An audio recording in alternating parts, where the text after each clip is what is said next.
কাজিনের বিয়ের দাওয়াত খেতে এসে শুনলাম বর পালিয়ে গিয়েছি। মেজো কাকা বাবাকে ধরেছি, তার সম্মান যেভাবে হোক রক্ষা করতে হবে। ফলস্বরূপ বলির পাঠা হতে হলো আমাকে। বাবা মা আমার ইচ্ছা অনিচ্ছা না জেনেই মেজো কাকার সম্মান বাঁচাতে আমার সাথে বিয়ে ঠিক করে ফেললো তাদের মেয়ের। খবরটা শোনার পর আমারও ইচ্ছা করছিল বরের মতো পালিয়ে যেতে, কিন্তু সে পথও বন্ধ করে দিয়েছে। আবার বুদ্ধিজীবী বাবা এমনভাবে বগলদাবা করে ধরে রেখেছে যেন আমি চোখের দৃষ্টি হারানো পথ ভোলা এক পথিক। শেষমেশ কোনো উপায়ন্তর না পেয়ে ছোট্ট থেকে যাকে কোলে পিঠে করে বড় করলাম তার সাথে বিয়েতে বসতে হলো। কি লজ্জা, কি লজ্জা! লজ্জায় ইচ্ছা করছে দুনিয়ার মায়া ত্যাগ করে ফেলি। কি লাভ এই স্বার্থপর দুনিয়াতে থেকে? কত ইচ্ছা ছিল ধুমধাম করে বিয়ে করার, ফটোগ্রাফের সামনে বর সেজে স্টাইল মেরে ফটো তুলে ফেসবুকে আপলোড করার, কিন্তু অন্যজনের ফেলে যাওয়া বউকে বিয়ে করছি এটা বন্ধু মহলে জানাজানি হলে ফটো আপলোড তো দূরের কথা।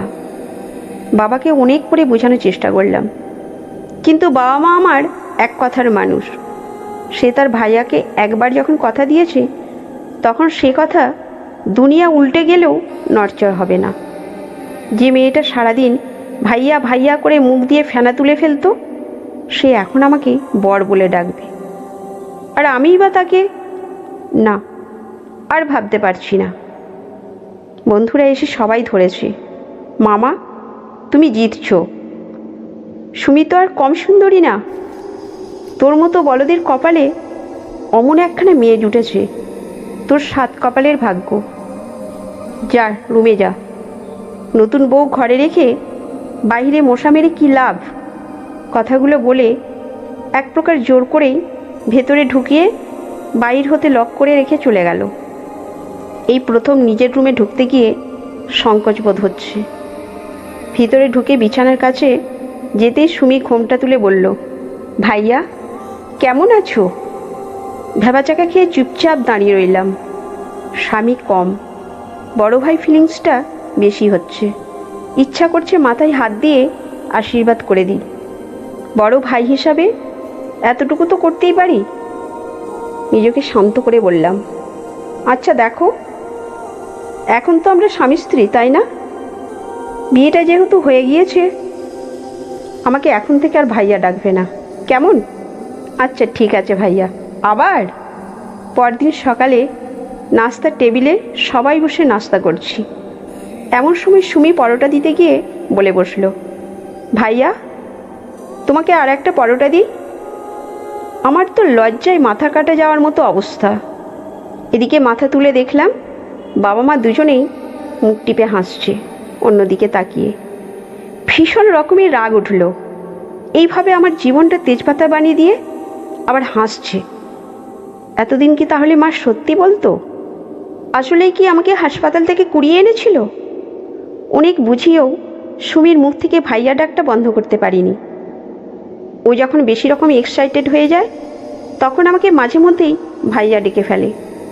বিয়ের কয়েক মাস পর ভাবলাম বউকে নিয়ে একটু কেনাকাটা করে আসি। বিয়ের পর তো নিজে হাতে কোনো কিছুই কিনে দিইনি। বিকেলে সুমিকে নিয়ে বেরিয়ে পড়লাম কেনাকাটার উদ্দেশ্যে।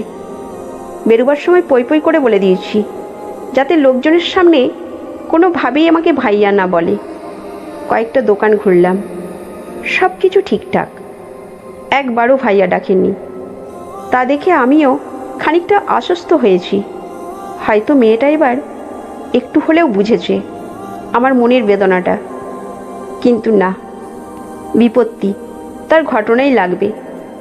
শপিং শেষ করে চলে আসছি, হঠাৎ করে পিছন থেকে উত্তেজিত কণ্ঠে ডেকে উঠল, ভাইয়া ওই টি শার্টটাতে কিন্তু তোমাকে দারুণ লাগবে। আমি পিছু ফিরে তাকাতেই সুমি জিহ্বায় কামড় মেরে বুঝতে চাইল তার ভুল হয়ে গিয়েছে।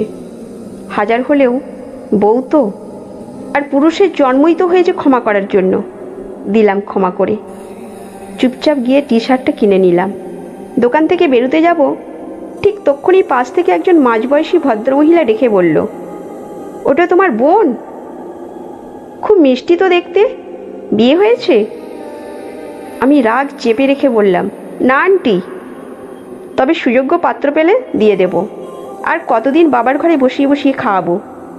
ভদ্রমহিলা মৃদু হেসে বললেন, আমার ছেলে সামনের মাসেই কানাডা থেকে ফিরবে। তোমার বোনটাকে আমার খুব পছন্দ হয়েছে। তোমার বাবার নাম্বারটা দাও, আমি বাসায় গিয়ে নয়নের বাবাকে বলে তোমাদের বাসায় যাব। আপনার নাম্বারটা দিন আন্টি, আমি বাসায় গিয়ে বাবা মাকে বলবো। তারা যদি রাজি থাকেন তাহলে আমি ফোন করে বলবো আপনাদের। ভদ্রমহিলা সাদা মনে তার নাম্বারটা দিয়ে গেলেন।